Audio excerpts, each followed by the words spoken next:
It's Kumerai Fang here, and welcome back to Coffee, Crystals, and Tunes, where I drink a cup of coffee, make some crystal necklaces, and tell you all about some of my favorite tunes. Felt like doing something a little different this week, so I looked for country songs. Barely had enough to fill up the list, but I still managed to get 5 of them. So, let's get started. This is Save the Horse Riding Cowboy by Big and Rich. I saddle up my horse and I ride into the city. I make a lot of noise. I have some hazy recollections of going on camping trips with my mother and my siblings when I was younger. We always managed to bring a boombox with us, which just shows how old I am because, you know, CDs. And we also had those old burn discs where you could put any number of songs on there you want rather than having, you know, an actual released album. But yeah, one such camping trip my mother exposed me to this song for the very first time, and you might have guessed, I instantly loved it. Ugh, come on. Lovely way to start a morning, starting over. Anyways, the appeal for this song is mainly from its fun vibe. The lyrics, I'm pretty sure, are meaningless, and if they have any meaning whatsoever, I don't care enough to learn it. Besides, I'm pretty sure a whole bunch of fun is all Big and Rich ever meant for the song to be. I've always gotten the distinct impression of two guys just messing around and having a fun time on this song, which is further emphasized by the electric guitars, the fiddle, hell, even the banjo has a fun groove to it. Obviously a great song, would advise you to check it out. And moving on, we have something a little bit more recent.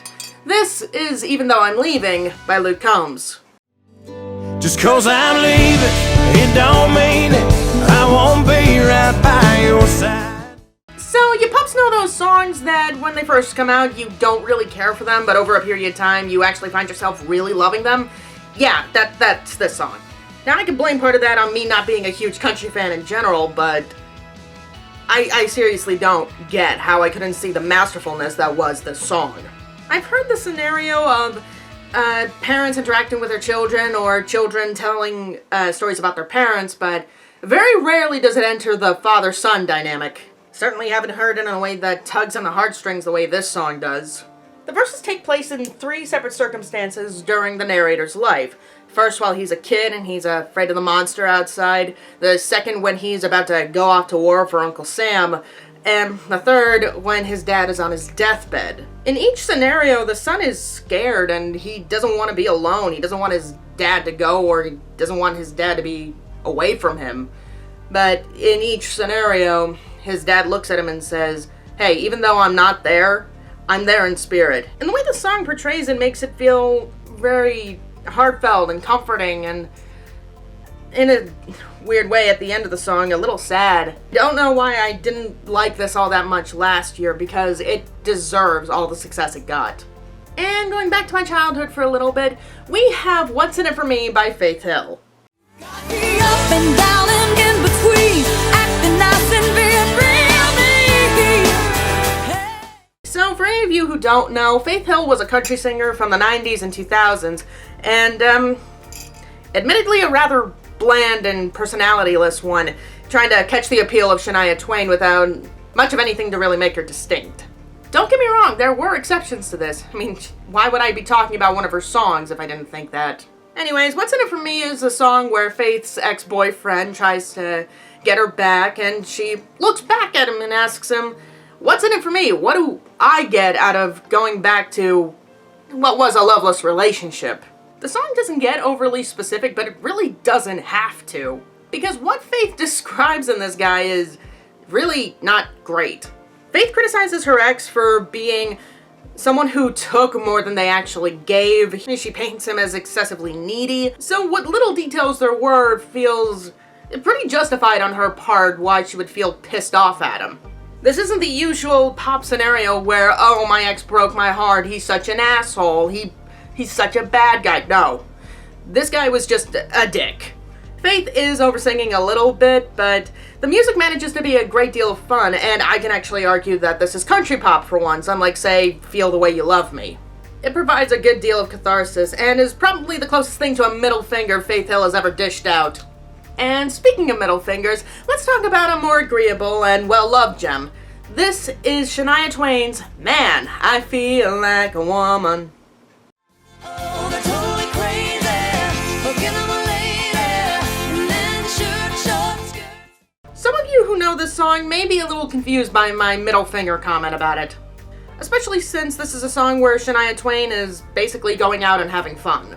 Well, that's because this song was released back in the late 90s, and a lot of the things that Shania's doing in this song was much more heavily scrutinized for women back then than they are nowadays. Hell, in a way they are still scrutinized for it, just not to the same extent. Wearing miniskirts, dyeing our hair, and wearing men's shirts may be a bit more commonplace nowadays, but back in the 90s it was a big no-no. And Shania just went into this song going, screw that. And with those punchy guitars and synths alongside it, this song managed to be my go-to girl power song when I was a kid, and it still remains to be that. I'm not surprised that it stood up the test of time. Check it out. And finally, while I dig for another necklace to make, here's a song that my Twitter followers have been looking forward to. This is Marthavine by Ashley McBride.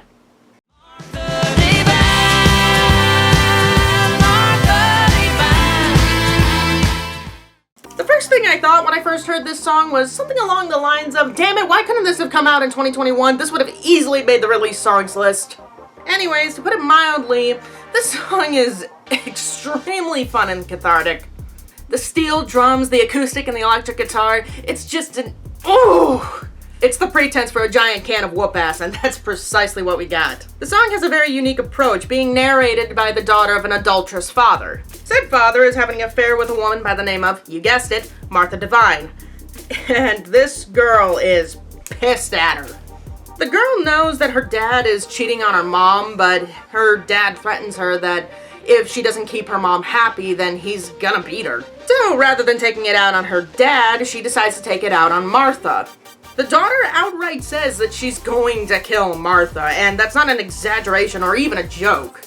Ashley McBride may sound a little modest in the verses, but oh god, that chorus and that third verse, they're not playing. It's a song I've been listening to day and night, and one I just cannot get enough of. And that's it for this week's episode of Coffee, Crystals, and Tunes. Thank you all for tuning in and having a cup of coffee with me. Before we go, I just want to give a quick shout out to my supporters on Patreon, as well as a special thank you to Louis Rivera, Matt Jenkins, Nick Cage, Ryan Eister, and Temple. Thank you guys so much for your support. Also, a friendly reminder that the charity live stream has been rescheduled for sometime in the next few days. I'm still working it out with my patrons, so I will probably post whatever day or time was agreed on in here if we have agreed on it already. I'll see you pups then, but until then, thank you guys so much for watching, and I hope y'all have a howlin' good time. Woo!